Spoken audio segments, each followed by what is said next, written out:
Hello everyone and welcome back to my YouTube channel.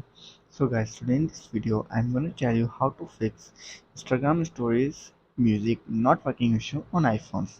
So guys, if you're expressing issue with Instagram story music not working, you can try several troubleshooting steps to resolve the problem. So guys, first of all you have to do is check your location. Instagram music feature is not available in all region due to licensing restrictions. So you have to make sure you are in a location where the Instagram music is supported. After this, you have to do is check for update for your Instagram app. Ensure that you have a latest version of the Instagram app installed on your device. Outdated apps can have bugs and compatibility issues. You have to go to your app store, search your Instagram,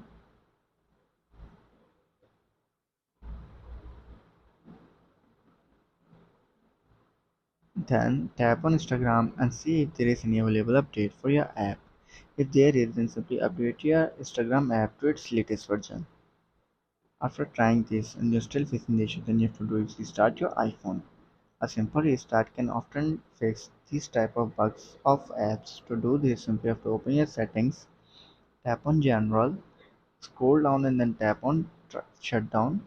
Shut down your iPhone and then restart it after 15 to 20 seconds later. After sorry, restarting your iPhone, then you have to do is make sure that your volume is all the way up.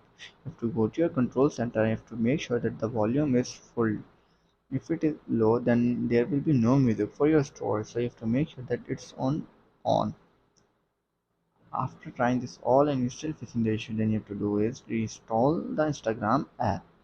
If the issue persists, try installing the Instagram app and then reinstalling it. This can help clear any temporary issues with the app installation. So you have to go to your Instagram app and then tap on hold on it, tap on remove app, tap on delete app and delete the app and then reinstall it from your app store. After installing and you're still facing the issue, then you can do is you set all settings for your iPhone. To do this, you have to open your settings, tap on general, scroll down and then tap on transfer or reset iPhone, tap on reset all settings, enter your password and fix your issue. So guys, if this video helps you, then make sure to like and subscribe my YouTube channel for upcoming videos and thanks for watching.